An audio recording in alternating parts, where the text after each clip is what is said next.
It's 7 p.m. on Saturday, December 4th. That's right. We're all sitting around here wondering, why are we just hanging out together? Why don't we have better plans than this? Yeah, Pops, you're hitting the nail right on the head. Grod, 8:05. So is this what we're doing on a Saturday night? Evidently, Grod. Welcome to hanging out with me and my dad. Pops, we got Seth here in the chat saying, yes, please, no more dealerships. We're going to talk about that. Title of tonight's stream, Doomsday for Dealers. And there's a lot of interesting things that we're going to touch on that tie back to it. Bob Smith is with us. Chris is here. Rick Small, X. What do you think the X's stand for, Dad? He's 20. Space, how you doing, Mario? John's here in the chat. Matthew's here. Justice, thanks for being here. Justice. Jeannie's here. Always love to see you, Jeannie. Adam, Richie, Steve, Sean, DP. What do you think? Oh, DP, double play. Veritags. I'll give it DP one more time. Don't know. Oh, God. David's here. All right. Hey, we got someone over on the Twitch with us. Hey, everyone. All right. Not on the Twitch. Twitch, right? Wow, yeah. We have TikTok and we have Twitch and we got Tinder. I'm not on Tinder anymore. You might be, though. Who knows? We'll leave that up in the air. Tonight, Dad. Yeah. Tonight, Dad. Doomsday for car dealers. Kind of want to recap some of the news stories from the week. I think we're getting close to the end of dealerships. Some of the language that we're hearing from the different OEMs, they're talking about selling direct. Okay. Can I just ask one question, even though you just froze and you are absolutely frozen on my screen? What was that, Dad? That's right. You're frozen. You're like a frozen tree tonight for me. So my question is, you think it's going to happen sooner? Define sooner. Sooner than what? Sooner than 10 years from now? Sooner than 20 years from now? So let's be real about this. When we started the business, when we started YAA, we both kind of had that conversation. Like, eventually there's going to be no negotiation. The price is going to be the price, things like that. And we both thought that was like 20-ish years out, something like that. Maybe. Yeah. Okay. I think that's now like in the next 5 years. Like it's here. I think we're already seeing the price is the price. That's been one thing from the chip shortage. One thing we're going to talk about tonight is the end of dealer incentives. Essentially, that was a headline on Automotive News just yesterday, Dad. Like, the end of dealer incentives. When you operated in the business at the end of the month, it was the best time to buy, wasn't it? Well, yeah, because there were dealer incentives that we needed to hit so that we could collect those incentives, and they were all volume based. And that required, the dealerships to have inventory in order to be able to hit those numbers that were assigned by the manufacturer. Well, if the manufacturer can't provide you with the inventory, well, then they can't provide you with a goal to hit. So, there's not dealer incentives. There's not customer incentives. This is one of the first times in history where incentives are a luxury that's unneeded at the moment for the manufacturers.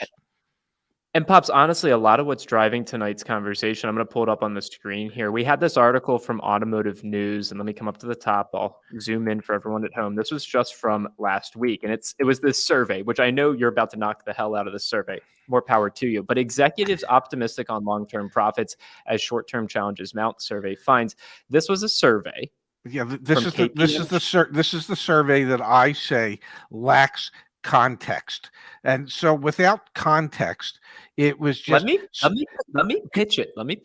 Before you pitch it, I just want to say apparently the writer was given an assignment and they said you must write at least 750 words. And so the hell with context, and they just wrote the 750 words or whatever it is.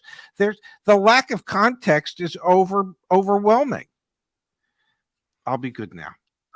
You just I was going to make a point, but now my point is mute because you used logic. Why'd you have to do that to me? But take back all the logic because nobody else believes in logic. Don't listen to what my dad said, because if you look at this survey, which has very little context, 1,118 auto executives, both from automakers, suppliers, startups, and other companies. Again, context kind of lacking. We don't know who actually was interviewed. But if you come down here, Direct-to-consumer sales. Industry leaders expect automotive retail to continue evolving. The survey found 78% of executives think the majority of new vehicle purchases worldwide will be completed online by 2030. That makes sense. At the same time, 46% of executives think 60% or more of all new vehicle sales will be by automakers directly to consumers in their home markets by 2030. Another 28% think between 40 and 60%, 59% of sales will be direct to consumer. And just 3% of executives think fewer than 1 in 5 sales will be direct. I know the survey lacks context. That's a headline right there. And just to be clear, actually, let me pull it back up on the screen because I want to demonstrate one thing that you pointed out the first time we looked at this article, Dad. Where does this show up in this article? Where does what show up? That section about direct to consumer sales. The last paragraph. Exactly. Okay. Yes. No one wants to hear that in the industry, but that's pretty compelling. Yeah, It's pretty damning about like what's going to happen. Yeah, it's buried in the last paragraph because they know nobody's reading the last paragraph, which is why they buried it there. But it's nice to know that there's that many executives without context that think that's going to be the case. May I say something? And it has nothing to do with this article, but it has everything to do with what we stand for. Okay. As you know, I sent you some information the other day in regards to the National Automobile Dealers Association trade show in Las Vegas, scheduled for March 10th through the 13th. And I posed the question, should we go? Mm-hmm. Your response was, yes, we should. Can you poke around and see if you can figure out how we might be able to get press credentials to be able to attend the show? So I poked around. I figured out who the 2 people were that you need to contact, Jared and Juliet. And I sent Juliet an email, and she got, and I explained who we were, and I explained how we have a daily show, and, we have guests and this and that. And she got back to me and she said, hey, we appreciate all that, but we have such limited press credentials that we save those for, what was the word she used? I think it had an A in it. Accredited journalists. And you know what? We just read an article from an accredited journalist that lacked absolute context and clarity. Okay. All we want to do is go to the show and be able to share with our members and our viewers a behind the scenes look at what dealers are being told. And I think there's more context and clarity in what it is that we're trying to do than what maybe automotive news, which I don't want to suggest that it's biased, but I don't know. It's an industry publication. You tell me.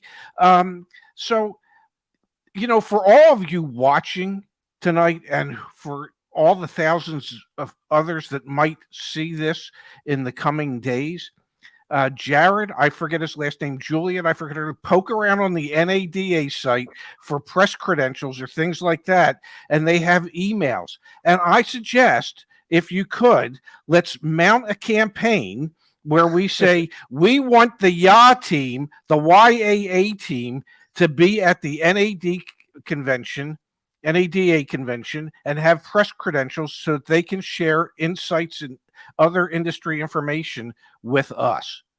That's all.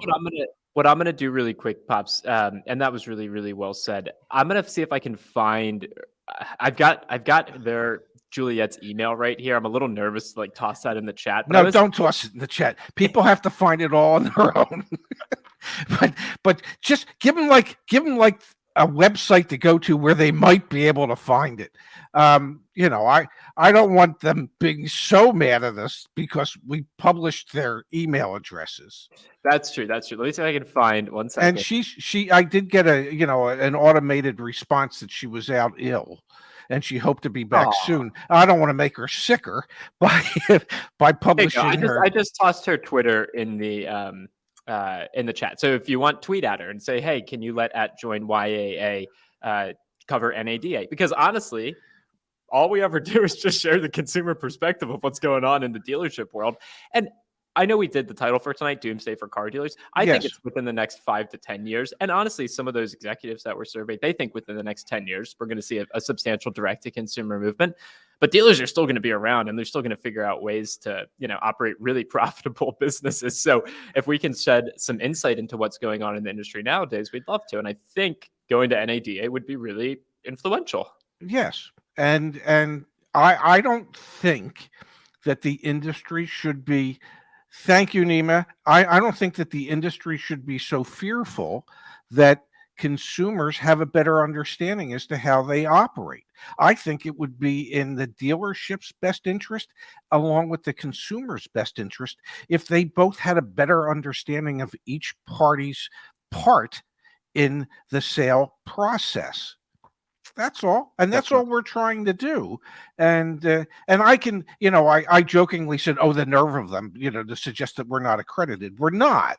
Okay. We're not a journalistic organization, but I dare say Automotive News will be at the NADA convention as accredited journalist. And based on just that article that you just read, well, the accreditation must be based on, nothing in order to be accredited. Be careful, man. You don't want to. Okay. Actually, you know what? That's why people like you. You're honest. You do you, man. You do you. Thank you. You do you. Let's take a quick peek here. You be politically correct, and I'll do me. Car shoppers know prices are high. Only 16% will delay purchase. There was this article that was in KBB. That's honestly not the most important piece of this article. This is interesting, however, because it was earlier this year. Here it is. 16% of those considering a new car plan to delay their purchase. That's a significant drop from late August when 48% of car shoppers said they would attempt to wait out higher prices. Gang, that's not what's most important here. It's right down here. I'm going to zoom in, and we'll start with our dear friend Mary Barra over at GM. Pops, she said in May that automakers will, quote, never go back to pre-pandemic inventory levels. And BMW's chief financial officer said they will keep inventory low to, quote, keep our pricing power at the current level. Mercedes-Benz's CFO similarly said, quote, we will consciously undersupply the demand level. That's the one that honestly, how the hell do you say that like so explicitly? And you know what? The question is, how do you say the quiet part out loud like that? Okay. How do you say that? I mean, they're saying in very nice terms, hey, we figured out how we could rip people off. Okay. And so we're going to, and may I say that 16% of the people have it right. That is to delay their purchase. And unfortunately, 84% of the buying public is willing to ruin it for everybody by saying, well, we understand prices are high, but we're just going to go ahead and pay them. Well, if you refused, the prices wouldn't be so damn high. The prices would come down. And so, let's get back to where we were in August, where 48% or whatever it was said they were going to delay. Let's get that number higher. Let's get the number to 84% say they'll delay, and only 16% say, hey, I'll raise my hand. I'm stupid enough to pay too much. Well, I think you got to be careful. You are really you're cooking with fire tonight, Pops, which I love it. It's great. I think you got to be careful because I don't think that I wouldn't call it ripping it off. I think it's taking advantage of a situation. Ripping it off is wait a second. It's not taking advantage of the situation when you artificially create the situation. Okay, the situation we got to the situation because of the pandemic and the chip shortage. Okay, now that the chip shortage is going to be mitigated and handled, and you say as the CFO, well, we're intentionally going to keep supply short so we can keep the pricing structure the way it is. That's ripping people off. I'm sorry. That is making a conscious decision to say we figured out how to extract more money from people than we need to, and we're going to exploit what we've discovered. Okay, that's not just a normal marketplace. That is manipulating the marketplace. So I'm sorry, your words are way too kind for what they are doing. Boy, somebody took their Centro Silver. No, I went to a really good Jewish deli today, and I had a great corned beef sandwich. And that, my friends, is all it takes. So, Pops, I think, just my perspective, Yes. we're seeing, honestly, the things that we're seeing that are more concerning to me are these ominous destination fees just kind of like creeping up and up and up. That's more concerning to me. And then what we're seeing at the dealership level with the additional dealer markups and things like that. Those are like three distinct areas. We've got MSRPs are going to continue to go up, and supply is going to be continued. So there's four things. MSRPs are going up. Yes. Supply is staying down. We've got dealerships. Supply will intentionally be held down. Supply will intentionally stay down, or on available inventory will intentionally stay down. And then we've got additional dealer markups. And it's like, if like two of those four things were happening, it wouldn't be like, it'd be bad, but it wouldn't be that bad. It's like we've talked about in the past, the perfect storm. All of those things are happening at one time. And really at the end of the day, so long as people are actually spending money, they're going to continue to happen. And quite frankly, you know who's perpetuating this a little bit, or will be soon? The U.S. government. We're about to get $12,500 in EV tax credits next year. That money's not coming out of the consumer's pocket. So it's like there's all this. No, it is. It is. I mean, it is because we pay taxes, obviously. Yeah, it's coming out of their tax pocket. You know what I'm trying to say. Like, so let me now, since you brought that up. So us normal people, okay, and even though I don't really appear normal, I consider myself normal. Our normal people, us normal people who actually, I don't know, pay their taxes, okay, yes, we're the ones that are going to pay for it. And the abnormal people that have figured out how not to pay any taxes, well, they're just going to reap the benefits. So yes, we're paying for it. It's not the government, it's us. Okay, I'm almost calm now. You're good. You're good, Ben. You're good. Yeah. All right, let's go to the chat for a little bit here. We've got a couple other stories.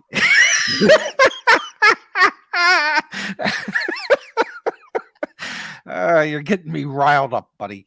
I'm having fun, man. All right, actually, let's get you riled up on one more story. Okay.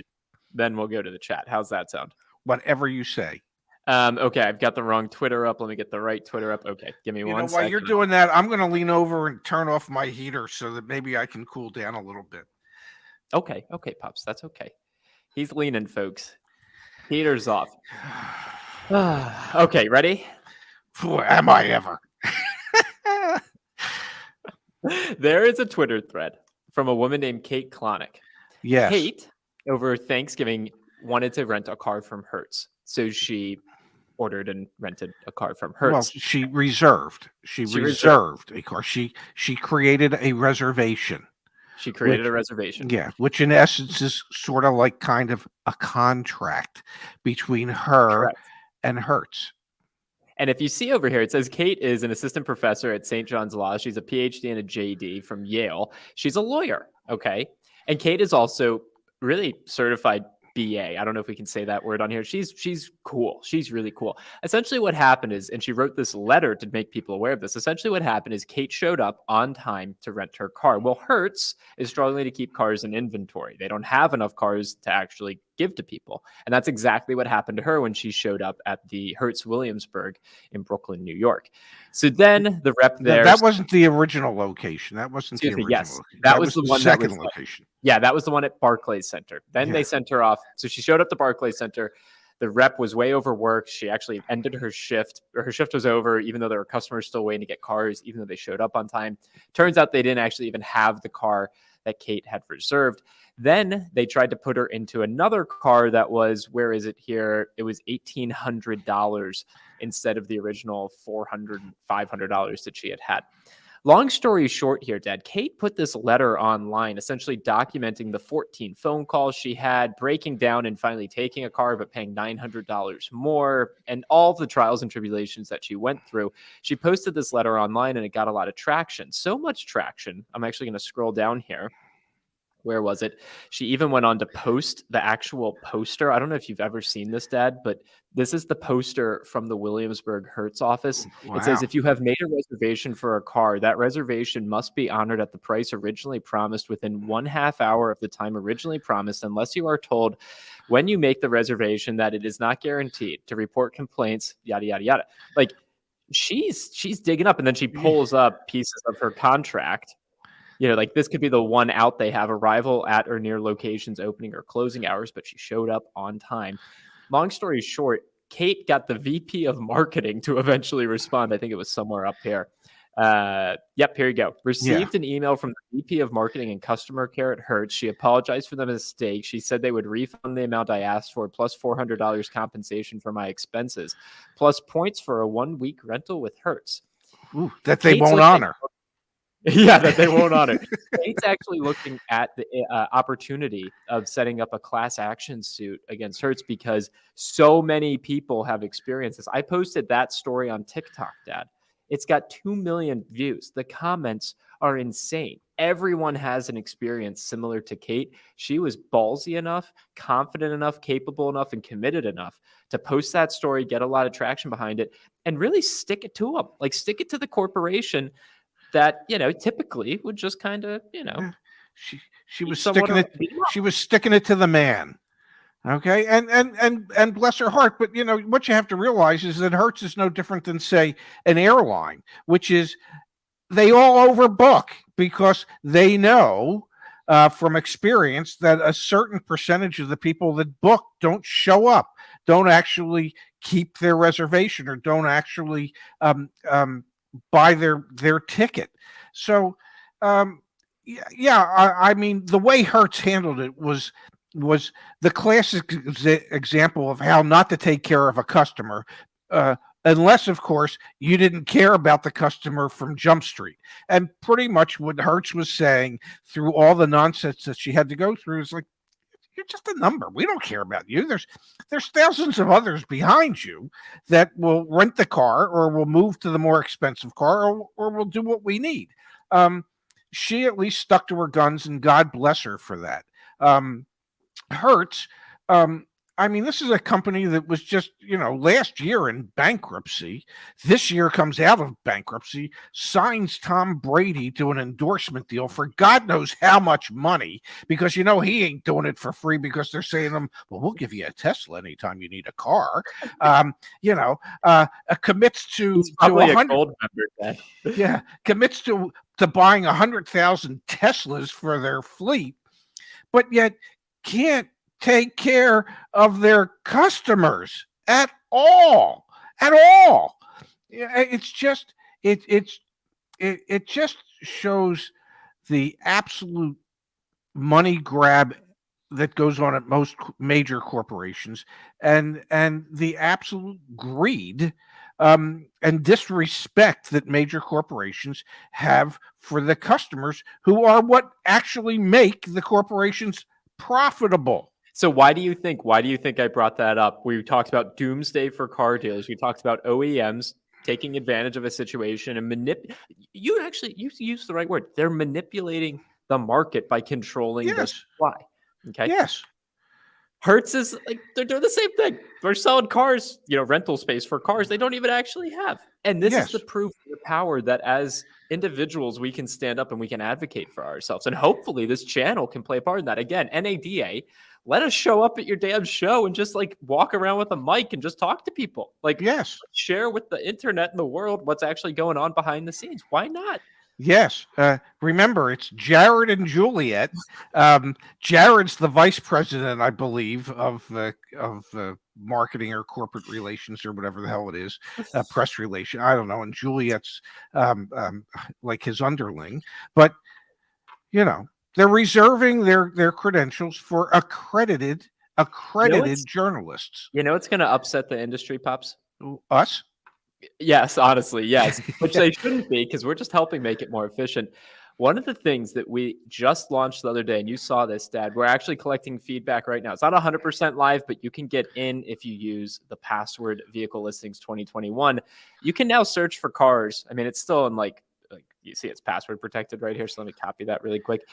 But you can search for cars back on the YAA website. And what I think the industry is not going to like about this is as more and more people start using YAA to search for cars, name a car, Pops, and I'll put it in here. Name a car. I'm thinking. You've only done this for like a bajillion years. A Mazda CX-5. Mazda CX-5. Yeah. The things that we're proud of here. Pops, do you see any sponsored listings? Well, sorta. They're sponsored by us. I see tips and things that are brought to you by us. Exactly. I'm just going to show you can actually use like filters. So let me make it black. And let's say we just want new ones, for example. There's not going to be many. There you go, 11. Here's the thing, guys.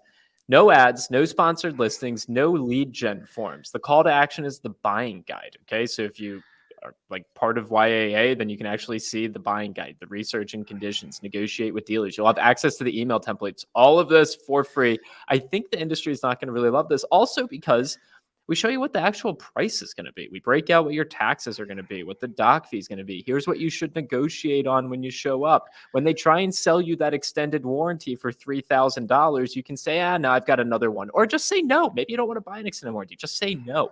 But at least you'll have the information going in.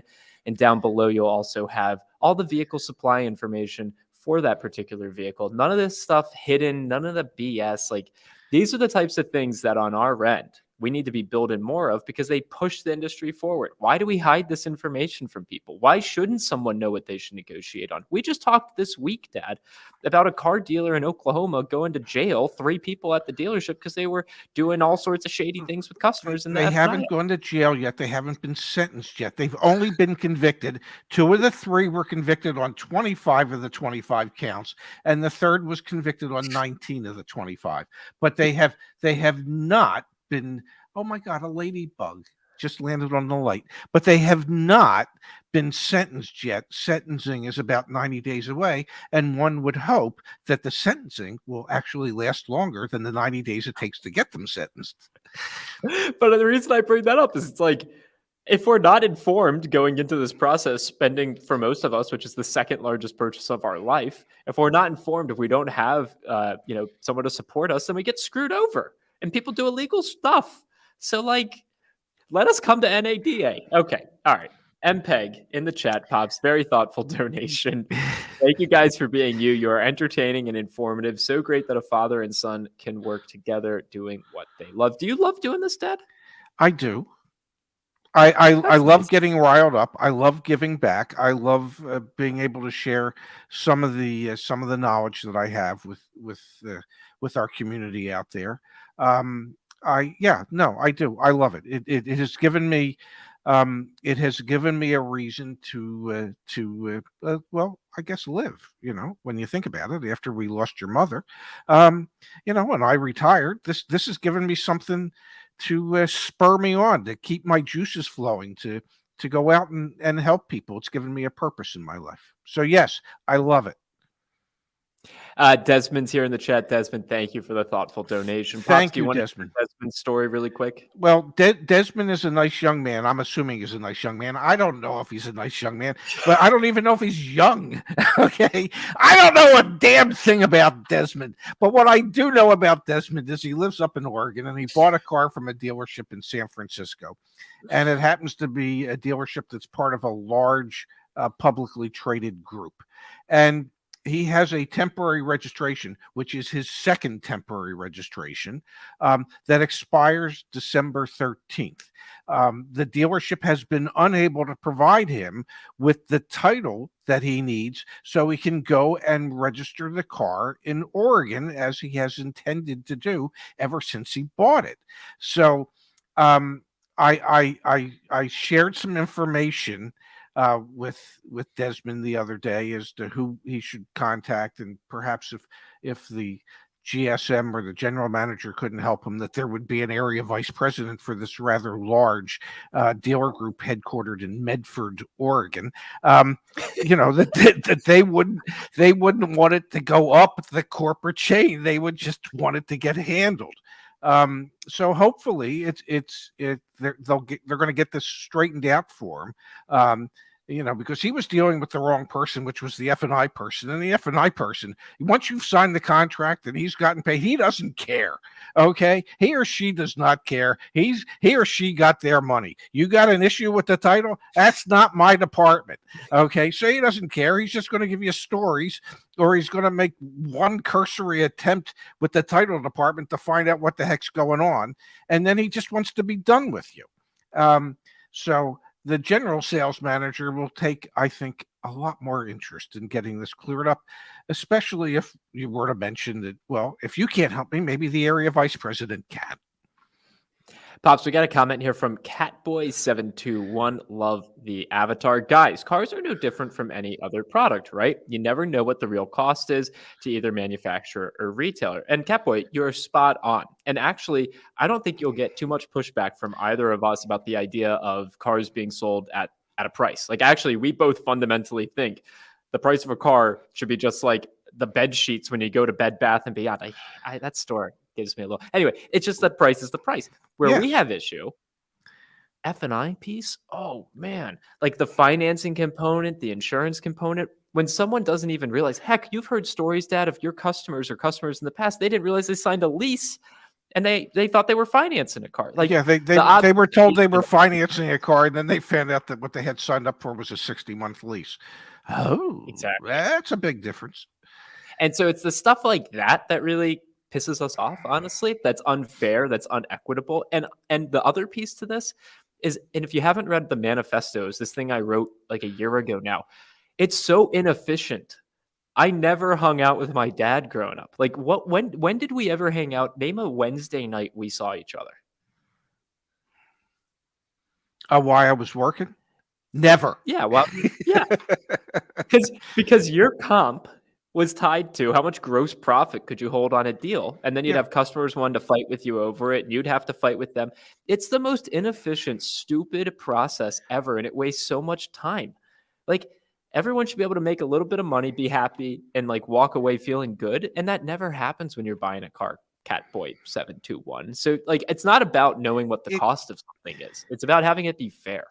Two people could walk into the dealership, look at two exactly the same cars that are priced exactly the same, that have the exact same dealer installed accessories, have the exact same credit scores and credit reports, okay, and walk out paying two different prices at two different interest rates. And Pops, and why? What's the difference between, and let's say one of them is like like a single woman going in, a single minority woman going in versus a man, a white man. Like, what's the difference? Why do they walk away with two different payments? Because the salespeople are trained to figure out how to, I don't want to use the word take advantage of people, but to take advantage of whatever the situation is. And that's what they do. And our whole theory is that everybody should pay. Thank you, Big Apple. Everybody should pay the same. Why should one person get it for less or a different interest rate than the other if everything about both people is identical, except one doesn't know as much about buying a car as the other? And one of the things that I have said for years and years and years. And it was one of the first things I realized when I got into the car business. One of the things you've been saying for years and years and years. Is that what you said? Yeah. Yeah, buddy. I've been saying that too. But the other thing that I've been saying and that I realized early on when I started is that those who can afford to pay the most, okay, and they're the people that make a good living, that typically have a higher education, have a professional background. Those who can afford to pay the most pay the least, and those who can afford to pay the least, laborers, lower middle class people, some credit issues, they pay the most. They get taken advantage of the most because they don't know any better, and that, to me, is what is grossly unfair. You can't, if you're a doctor, okay, and you go into Kohl's well, first of all, if you're a doctor, you're not going into Kohl's. But if you were a doctor who went into Kohl's, okay, and you were looking at a polo shirt and it was $19.99, it was $19.99. If you were a day laborer who went into Kohl's and was looking for a polo shirt, it's the same $19.99. Okay, not because the doctor is smarter or you're not as well educated. You both pay the same, and that's what I would like to see happen in the industry, where just because somebody doesn't know as much as somebody else, they don't get a better deal. And Pops, let's put some meat on this bone really quick. This is the story we were talking about a moment ago. Oklahoma Kia dealership owner, former staffers convicted of auto loan fraud. We could talk about Bobby Mays, Mr. Gooch, and Courtney Wells all we want, but I actually want to come down here really quick and where it says this right here. Let me zoom in on that nice and big. Federal prosecutors said the dealership group used a variety of tricks to convince lenders to issue loans to customers with poor or no credit, a demographic the business had targeted. This is exactly what you're saying. Yes. Not only is it, can I go to Kohl's and should the price be the price, but there's advertising that is being beat down to these people that can't even afford to shop at Kohl's. And it's like, come to Kohl's, we'll take care of you. Then they do illegal stuff to put you in a loan that you can't actually afford. Yes. Only in the car business. This is insane. Well, I don't know if it's only in the car business, but it is prevalent in the car business. It really, really is. VTR in the chat. YAA can easily destroy TrueCar.com. Yeah, because honestly, between the three of us here, VTR, you, me, Dad, TrueCar sucks. Like from the consumer side, it sucks, and everything you've ever told me from the dealership side, it sucks. They charged they used to charge the dealer so much per customer who bought a car. Okay, which is that's illegal. Which is illegal. Because it's like bird dogging. You're not allowed to pay somebody for having sent you a customer. So then they just started charging dealerships X amount per month for all the leads that they were going to send you. And they're just a lead generating device for dealerships. The somebody paid way too low and most people are paying this. That's great. If we can figure out how to get the industry all on the same page and we look at the manufacturer's data for the average transaction price for every model that they sell, and if we can get the manufacturers to say, okay, that average transaction price is now our selling price and it's non-negotiable and it's the same price at dealership A as it would be at dealership B as it would be at dealership C, that would take all this ambiguity out of what goes on. That's just absolutely me. Yes. But and Pops, we got to listen to Craig. He's asking us to settle down a little bit. So you're right, Craig. You're right. We're getting a little hot. It's a little deep breath in through your nose. Good. In through your nose. Ready? 1, 2. Okay, I feel good now. Yeah, so I put in the chat. Join YAA.com/deal school, 100% free. So we're talking a lot tonight about the things that can go wrong when you buy a car. We're not just figureheads. We're not just talking heads. We got the listings, the car search, deal school. It's 100% free. You don't even have to give us your email, just nothing. Like I kind of messed up when I programmed it. Like you're supposed to have to give us your email, but I screwed it up. It's free. You don't. Just go to that URL. So, we have resources that then like back up some of these ideas for how you can actually get a fair deal or at least understand. It's not even so much about the fair deal, Dad. It's just knowing what you're going to get into, which will give you some confidence as you're going through that process. Catboy in the chat also says, also with payday lenders, public defenders, Medicaid providers, people getting taken advantage of. This is why I'm so passionate, because payday lenders is a huge issue. Yeah. But this is why I'm so passionate about this, Dad. You don't know. I can't imagine you know too much about this, but there's a big push. We joke sometimes about like cryptocurrency and Bitcoin and things like that. Yes. But there's a big push in this kind of like Web3 movement where it's all about the individual owning like what they create. If you think about it, when you're posting on Twitter or Facebook or any of these sites, like you're creating the content, but they own it and they can monetize it. They then serve ads up against it. And so it's this push to like the consumer owning what they create. And if you think about it, we're kind of sort of trying to do that in a little small way in auto. It's not about the consumer owning what they create in auto. It's literally just like the consumer having an equitable transaction when they spend 25 to $100,000. So it's kind of in that same vein of like empowering. Well, the little average person. pre-owned price for a pre-owned car in October and November was a little over $26,000. Yep. The average new car price sold was over 46,000 or 48,000. I think it was 46,000. These are not trivial amounts of money. Especially you end up financing them too. Yes. So that's why there should be a little more clarity, a little more transparency, a little more legitimacy to the way these transactions are handled. Pops, what's DP stand for? Still double payment now. Double payment. Double payment. Thank you, DP, for the comment. Would DP tell us what DP stands for? Yeah, let us know. Let us know, please.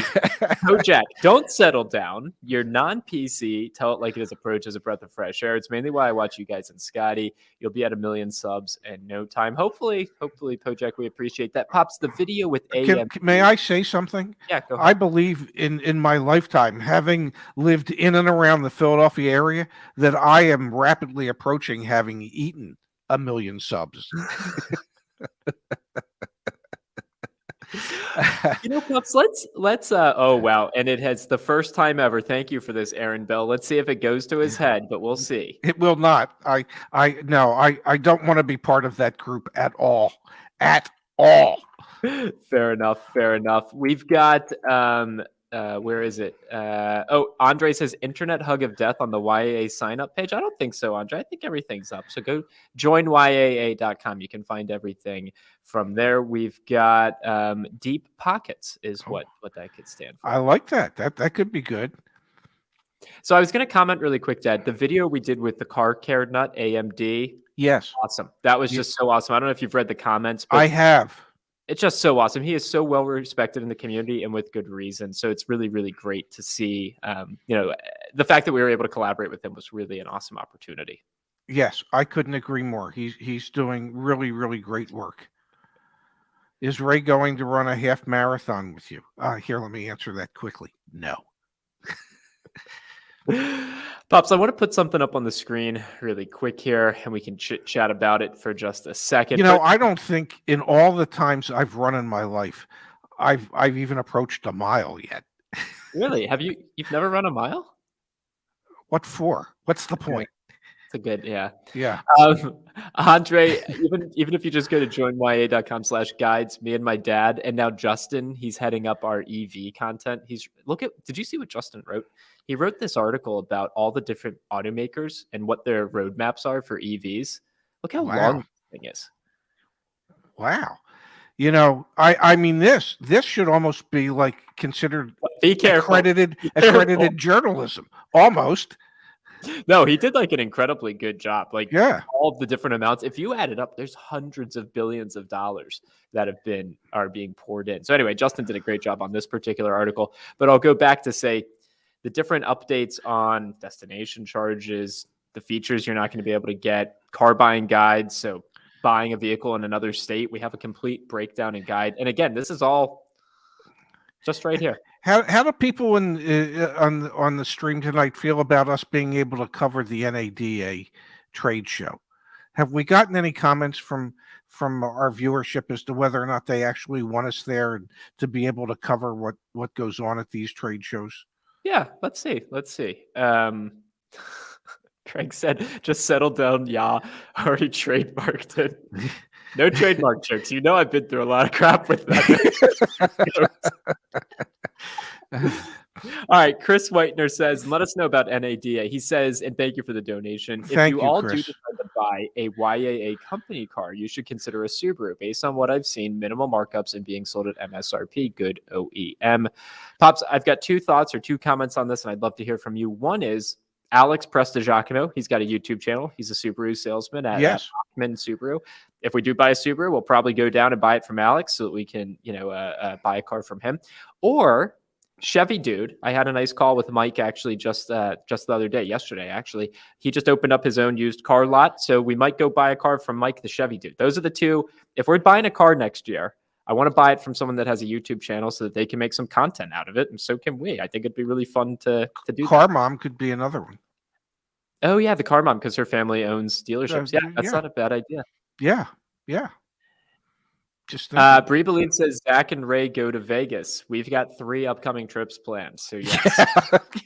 Yeah. We tend to, for whatever reason, I don't know why, since I live like 3 miles from the closest casino. Actually, it's less than that. I don't know why we end up in Vegas as often as we do, but we do end up there quite a bit. We've got I want to cover the Super Bowl too. Well, Bob's post on your Instagram. Become an influencer. You can do it, Dad. Jeannie says yes to NADA. Why run when you can drive there? That's a good question. Yes. No reason why you shouldn't be invited. I Kevin, agree. make us some credentials. That sounds great. Yeah. Yeah. Yeah, Dad. I think there's a lot of Okay, cool. Well, then get Vinay cracking. Don't forget Jared at the NADA and Juliet at NADA, and send them a little email suggesting that they invite the team from YAA to come there and chronicle for our audience what actually goes on at the NADA trade show. Forgetting all the drinking and debauchery that goes on along with that show, but what stuff it is that they're trying to teach the dealers to do, or techniques, or CRMs, or whatever the vendors have lined up, for their mystery protection packages and things like that. Yeah, I honestly, so one of the things I'm getting deeper and deeper in the extended warranty world, because if you're new to the channel, we sell extended warranties. Do we call you? Do we spam you? Do we do any of that crap? No, but we sell them so that you have another option other than the dealer and other than all the crappy ones that are out there. And the deeper I get in that world, Dad, like the ways that they're figuring out to make even more money on them is just, my mind is blown. Like there's an equity. We make $500. 500 like zero. Yeah, and there's some people that resent that we make that much on them when, I don't know, dealers are making $1,500, $2,000, $2,500 when they sell them. But we tell you up front, it's $500 above what it cost us. Mihink says attending DC Auto Show 2022. Watch your channel regularly. Keep it up. Maybe we're here. I'm here in the DC area, so I definitely. You are. Okay, Zeke, thank you so much for the thoughtful donation. Thank Should I you. negotiate a price before the dealer has a VIN? Hyundai doesn't do orders, just dealer preference. What's your take on this, Pops? Well, you should, if you're going to preference a car through Hyundai, which basically means that you're going to tell the dealer what it is that they want. The dealer's then going to communicate that information with their zone to make sure to try and get it allocated the way that you want it. They know what the MSRP will be for that car. They know what the invoice costs will be for that vehicle. So you should negotiate the selling price, the agreed upon selling price of that vehicle at the time that you place your deposit for that preference, since it's not an actual order with Hyundai. Absolutely. And you should also specify that when the vehicle does come in, that when they write up the repair order, the RO for the pre-delivery inspection, when you write up the RO for the PDI, be sure to put on there, do not install any dealer accessories, so that way they can't charge you for them. Pops, I want to demonstrate really quickly for everyone that's on the stream here, because that was a great question and I think a really good answer. If you go to the website, yes, you click on resources, you click on blog, here's the search.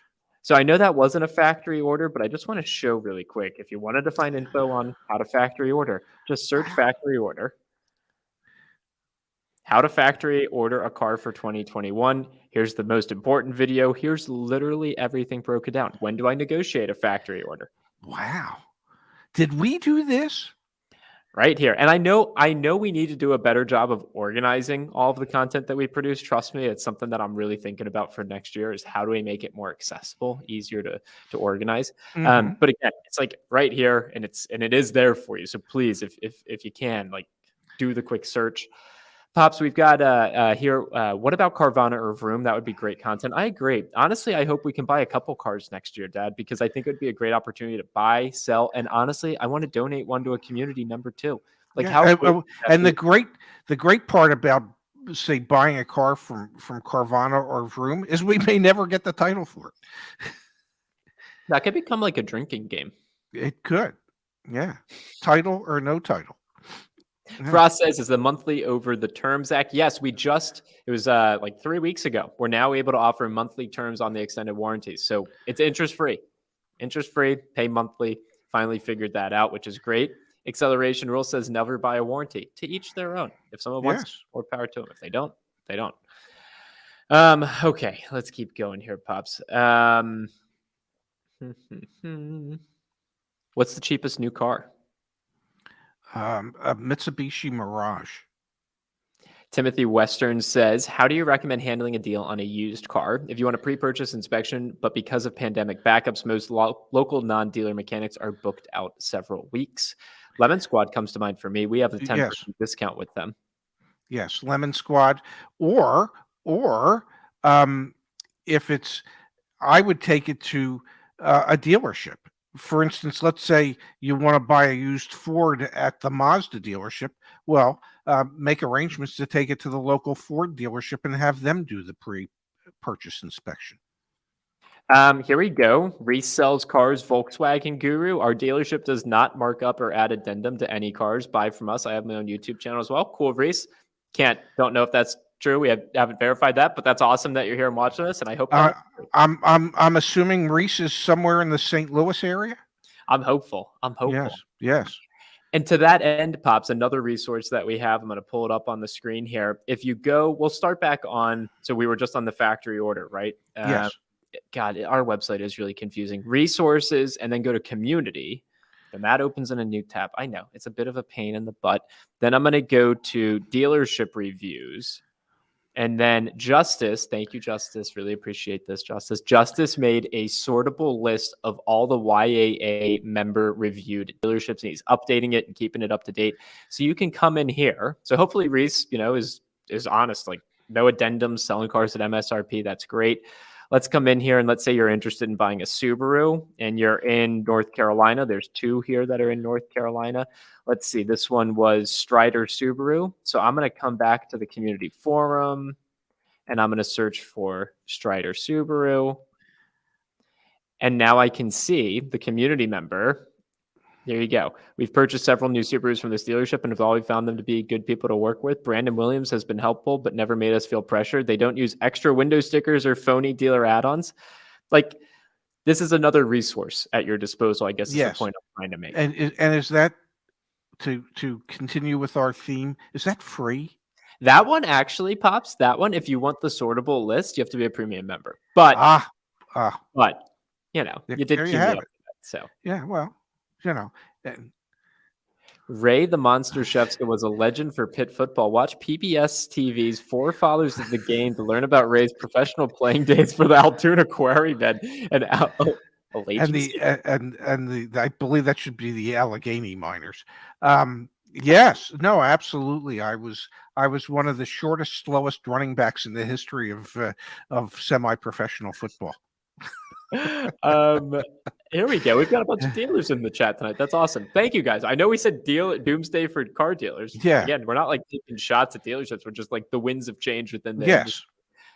Drive Hubler certified pre-owned. Awesome. Maybe we will. Maybe next year when we buy a car, we'll buy one from you.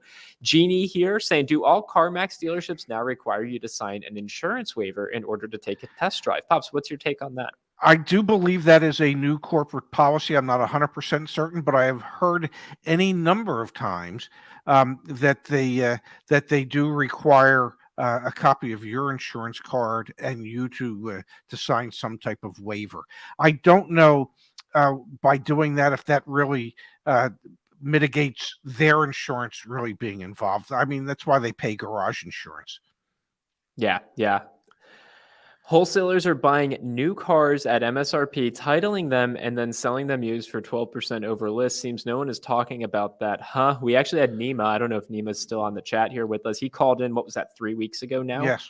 3 weeks ago, and he was telling us about how that's happening at the auctions. It's crazy. And we have talked about it any number of times. You just haven't been around when we have. Vince has a question for you. Pops missed the content on subject. Are you guys thinking I can negotiate below MSRP soon? It depends on what type of vehicle. It really does. If it is one of the more popular and in short supply vehicles, probably not.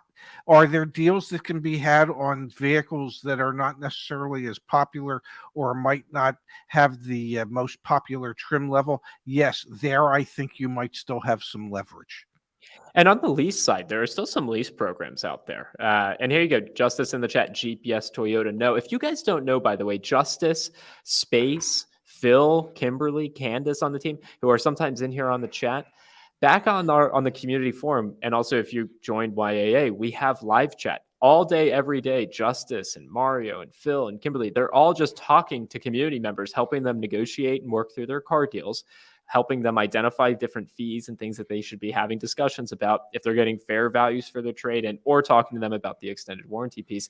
So when Justice is in here saying GPS Toyota, no, Justice has probably seen 100 car deals over the past month. He knows what he's talking about here. I concur.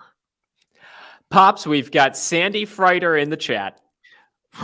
Sandy, I'm glad you're there. I don't know if you heard me say this before, but a ladybug, and I was thinking of you. I thought of her right as you said. Yes, when this happened, a ladybug landed on my light that I used so that I could look good, and I instantly thought of both you and my late wife Suzanne.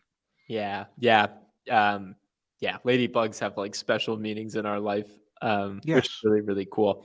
MPEG says, don't lease anymore. The fact you can't sell a leased car now makes leases obsolete. Pops, that's not true. You can sell a leased car. You just have to buy it first. So hit on that. And I'm going to pull up the article about that. Well, a lot of the captive lenders, the lease lenders, are not letting anyone other than a franchise dealer of that brand pay off those leases anymore, other than the consumer who's actually leasing the car. So yes, in today's market, you can still buy your lease car at the residual value, which is a good 25 to 35% below its market value. And once you've bought it, then you are free to sell it. And whatever that profit is, that's your profit. What you cannot do is have, say, a third party pay it off for you so that they can get the vehicle and they can get the title. That's the difference. Exactly. And I want to pull up on the screen here. Yeah, Craig, no almond milk, drinking LaCroix tonight, feeling a little bit fancy. Gonna pull it up on the screen really quick so we can share it with everyone that's with us here. Dad, this was the article from Automotive News. California dealership sues BMW Mercedes over lease buyout rules. It's the first story we've heard of a dealership, in this case, Calabasas Luxury Motor Cars. As you all know by now, third parties traditionally had been able to pay off leases on behalf of customers, but all of the different manufacturers, OEMs, and captive lenders said, nope, we don't want to do that anymore because we need the inventory to go back to our dealership. So we have our first potential lawsuit. Well, it is a lawsuit. We'll see what happens. Yes. We'll let it run its course. Pops, I don't know if I shared this with you. I frequently don't share a lot of things with you. We have a survey right now asking for some feedback. It's been 2 years of working on YAA, and we are not foolish enough to think that everything we do is perfect. Far, far, far from it. We have a lot of room for improvement. And so we have this quick survey. It's about 60 seconds back here on the YAA website. And if you finish this survey, you get to see our bloopers, which is I must say, Zach, I finished the survey so I could see the bloopers. One of the questions asked is, well, why do you watch the YAA videos? And my answer was, well, because I'm in them. That was pretty good, Dad. That was pretty good. Yeah. So I thought I should share that with you. Chris here in the chat saying thank you for the donation, Chris. Thank you, Chris. Motorcycle purchases go by similar rules as car purchases? I bought many cars, but have never really been able to negotiate well on a bike. And extend this also to RVs and things like that if you can. Well, let's stick with motorcycles first. Yes, motorcycles are similar to automobiles, except they have much smaller markups, much smaller margins that they're dealing with. So there really isn't as much room for the motorcycle motorcycle dealers to negotiate with you. But yes, it's like anything else that's for sale. If it's for sale, in most cases, it's negotiable. Now, RVs are, yeah, my God, yeah, they have huge markups, and there should be a lot of room to negotiate in RVs, especially when gas is hitting $5 and $6 a gallon. You would think that an RV, you should be able to get a huge discount on an RV. No, and there's no lemon laws on RVs. So good news is, if that son of a gun breaks down a whole bunch, you still own it. Well, Pops, I want to give you a moment here. It's been an hour. It's been a very, very, very fun hour. I know we go live Monday through Friday at 12 noon Eastern back on the Ray and Zach channel. What's your parting shot for tonight? I know I got you riled up earlier. Let's hear your I encourage our viewers and our members to email the good folks, Jared and Juliet at NADA, and request that they provide us with the press credentials so that we can cover the show on behalf of consumers all throughout this great land of ours. And hey, again, Mike Dean. Yeah. Now, also, by the way, next weekend we fly out to where are we going? Phoenix. Now, Saturday night, I'll be staying at some low-life motel somewhere near the Baltimore-Washington airport. Why don't we stay in Bethesda? Why don't we stream from here and then? Well, because we can stream from there. My dilemma is that I wanted to stay at this hotel because they allowed me to keep my car parked there, and they have a shuttle to the airport on Sunday morning. Gotcha.